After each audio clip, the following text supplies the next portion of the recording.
Well, President Tinubu has pledged to resolve the decades-long farmers-herders conflict. The president made this pledge during the commissioning of a 15-kilometer road in Kwale area of the FCT. There you go. One of the things we're talking about. Well, promising inclusive development and support for grazing infrastructure. 11 states appear to be embracing the federal government's ranching plans, even as killings continue to surge in parts of the country. While some states have allocated lands for ranching, many others have pledged lands, and a few are developing policies that will guide the initiative as a viable business venture. The president had in his visit to Benue said that the government will convert what used to be a liability and a source of conflict into a means of prosperity. As ranching the silver bullet that would end this crisis. Join us for this discussion as the Director General of Nigeria Young Farmers Network, Mr. Promise Amahah. Good morning to you, Mr. Amahah, and thanks for joining us on Breakfast Central this morning. Yeah, good morning, and thanks for having me. I hope my audio is clear enough. Fantastic. Absolutely. We can hear you loud and clear. Now, Mr. Amahah, just give us a general overview of what you make of the president's speech when he talked about ranching, that, you know, what used to be a source of conflict would be a source of prosperity. How viable is this ambitious project, and do you think it would get the adoption and buy-in of some of this herders? Okay, thank you for that question. By the way, the president is absolutely correct that the ranching alternative is the way to go, and not only to reduce the farmer herder crisis, but also to optimize the economic opportunities that comes with proper management of livestock in Nigeria. With a growing population of over 200 million people, there is no other more realistic way to improve our livestock and then also address the issue of the herder-farmer conflict than to go ranching.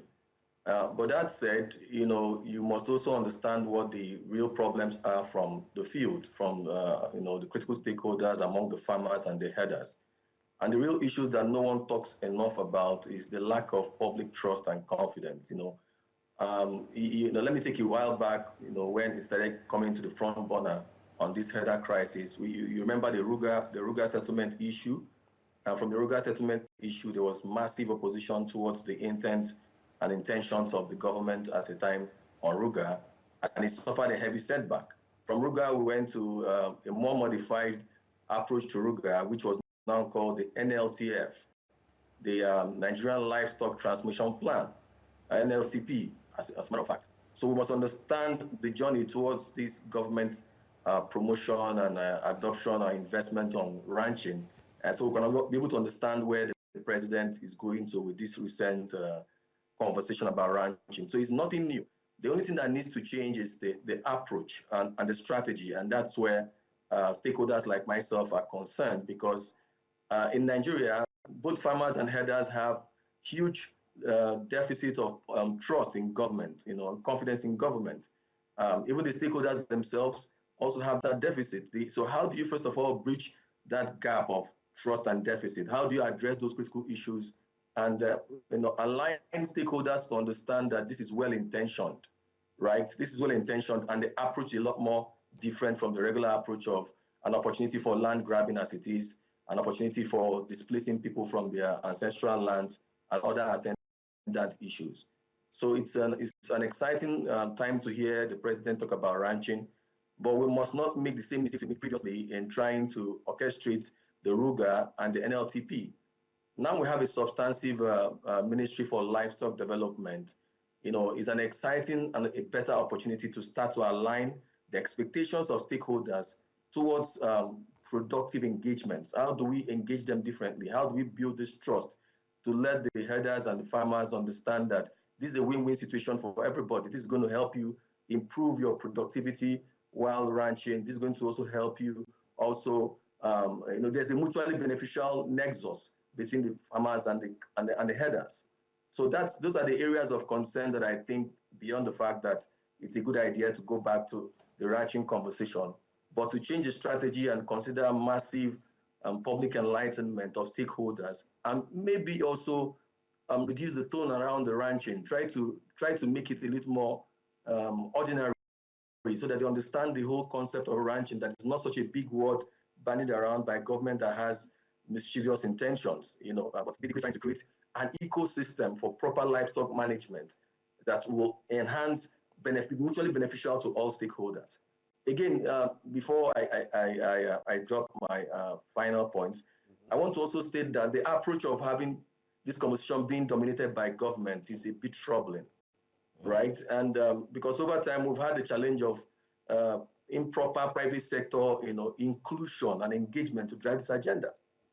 Ranching in itself, done all over the world, is not generally done by government, it's done by private sector, right? We have a huge deficit of the milk we consume. We import milk into this country. We still import meat into this country. The most popular food, protein we eat, whether it's protein or something that we call pomo in local parlance, is imported from far away in Mali and passes through Nigeria Republic and gets into Nigeria. So, this is also going to block the gaps. These opportunities are going to block the gaps in our livestock value chain, right? And enhance productivity. But we must change the approach. We must change the dynamics towards this engagement, towards land acquisition for ranching. We must also try to consider the imperative of engaging young people. We have 60% of this population under the age of 35, and they have growing youth appetite towards agriculture and agribusiness. And ranching is one of those things that even a 16-year-old owns a ranch in Brazil. So young people need to see the opportunity and also now, engage properly with government to make it. What about micro ranching? We also have those large-scale ranches. We can start with micro ranching. We can do pilot programs and proof of concept to demonstrate between farmer and header that this is what it looks like to have a proper ranch, and this is how you can benefit them. And then from there, raise their confidence and trust in the system before now scaling up and going into statewide engagements and massive development on ranching. Because if you don't do these things, you end up having same issues. It's doing the same thing over and over again, and also getting same result. So I hope to see that this forward-thinking president, has his work cut out for him with a brilliant minister for livestock and the permanent secretary who I've had the privilege of meeting under the Presidential Livestock Initiative program, to change the narrative and consider massive, strategic stakeholder engagement, public enlightenment, education of these farmers and the herders as to what ranching actually means and how they benefit from it. Okay. Secondly, and most importantly, the alignment of private sector. The alignment of private sector to this conversation is what's going to move. If you don't match these things to private sector needs, then what are you doing? What are you doing? That's where the economy lies, in the private sector. So how much in the private sector is involved in this conversation? We also like to see how that also plays out. I mean, you've spoken well. We've looked at it from different aspects. In 2019, President Muhammadu Buhari had to suspend Ruga because it wasn't indeed meeting its target. Remember, during the National Executive, National Economic meeting where governors sat down, I do recall then Governor Dave Umahi had said that it's not working then, especially in Ebonyi State. And now we've seen it deepen, especially affecting the food basket of the nation, which is Benue. We've also seen Plateau equally being affected. So, in other words, food security is starting to look very dicey. And experts have also said that should it affect food in the country like Nigeria, then we are really heading for deep troubles. But let me get this from you. When Ruga was suspended in 2019, a 10-year plan was put in place through the NLTP. It was expected that the NLTP would replace, and then, for 10 years, Nigeria would have gotten out of the doldrums, out of these issues that we're facing today again. So we've seen how long it's taken. Can you shed more light why these supposed ideas gathered by the government, the federal government, haven't sat down with state governors, the subnationals, is not working? Can you shed more light why it is not working? And can you also shed more light on what you think about the fact that the president happens to be the chairman of the Ministry of Livestock, and his assistant is the former INEC boss, Tahiru Jega. Could you shed more light on the possibility of that ministry taking off and working when these others did not work? So my response might be a bit unconventional because I'd like to speak my truth. Please go ahead. Feel free. An active player in this whole space. In my interactions from Ruga till now, I see the major need for even the government stakeholders and the public stakeholders to go through more strategic capacity building. And when I'm talking about capacity building, I mean it's unconventional because I think the private sector who have the demonstrable experience in these processes need to actually be part of educating the public sector about what is needed to get this right. And this is, like I said, is an unconventional opinion. And as a result of my engagements, looking at interactions with these stakeholders, because that explains why Ruga failed. That explains why we have several policy somersaults and we have 10-year plans and all of that. You've said it all. Why didn't Ruga work? Why didn't the NLTP actually take off?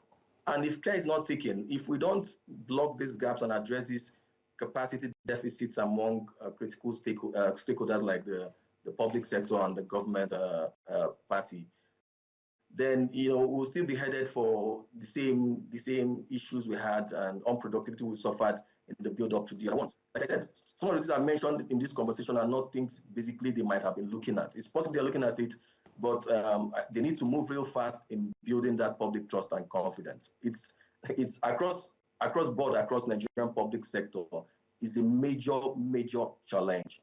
People who you intend to serve, who intend to have these policies and long-term plans and short-term plans serve, need to see that it's for their own benefit. They need to get involved in demonstrations, practical proof of concepts in small scale to be able to build their trust and confidence, to be able to cooperate. It's not enough to build all these, create all these policies and create all these roadmaps and long-term plans. Why, at the end of the day, you need to implement them. Implementing strategies is where the rubber hits the road. And when you're implementing them and the critical stakeholders are supposed to cooperate in the implementation, first of all, do not trust your intentions. They do not trust your intentions. So how on earth is your intentions going to succeed or your implementation going to succeed? So we need to take a step back and have a proper conversation, private sector to public sector, to unbundle the real issue around implementation and sustainability around these issues. How do we fix that gap of public trust and confidence around the farmers and the headers across board? And I'm speaking as someone who has been in the agricultural sector for almost 20 years now, over almost 2 decades now. And I know that the reason why most of the policies and laws across and investments never work is this breach of public trust and confidence, right? So my recommendation and what I think is that we have sufficient plans, we have sufficient goal strategies, policies. Let's now take a step back and create an alignment. And in creating an alignment, we need to really accentuate an ecosystem that brings together the private sector and the public sector so that we can co-develop, we can co-create. Do you understand? You just don't create as public sector and expect it to work fully with the private sector. What is the private sector alignment on these issues? It's not enough to call private sector into a room and share, brilliant and laudable goals and objectives, that are borrowed from developed countries like Brazil and all of that. Most of these countries are driven by private sector. The livestock sector is driven by private sector. So I think that, and I'm glad that we have a president who's now boots on ground and seeing the gaps in most of these issues. But if we are to get it right, we must engage private sector. Now, let me not also miss the point of the young people getting involved. Basically something I've championed for the past 10 years of my life. That brings have a country. That brings me to my question, Promise. You've rightly highlighted what we got wrong with the Ruga system and what we need to do to reap from the entire value chain of ranching. You've also said the government should not be working in silos. There should be more collaboration between the private sector and, of course, the government. My question to you is this: how soon? Because we have, like my colleague highlighted, there's serious food security implications in the food basket of the nation because of this conflict. And you also said that we're still importing meat from different parts of the world. So there's still a lot of untapped potential here. Two questions. How do you get young people interested in farming and ranching? How can you talked about micro ranching. And my second question is, how soon, because Joe talked about a 10-year plan earlier, how soon, how realistic can we begin to see the rubber on the asphalt? How soon can we move towards implementing this? Because, I mean, on paper, everything looks brilliant. Like you said, the key is in implementation. Yeah, so, well, if you ask how soon, I'll say as soon as yesterday, really, literally, as soon as yesterday.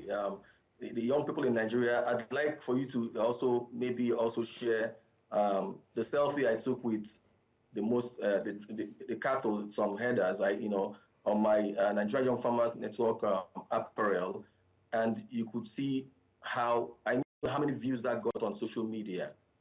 And when we're talking about strategic communication and public enlightenment, that's what needs to be done more. How do we make these things more attractive to young people? And that's why I said yesterday, if we start now, in the next 12 months, we'll see a different livestock landscape in Nigeria.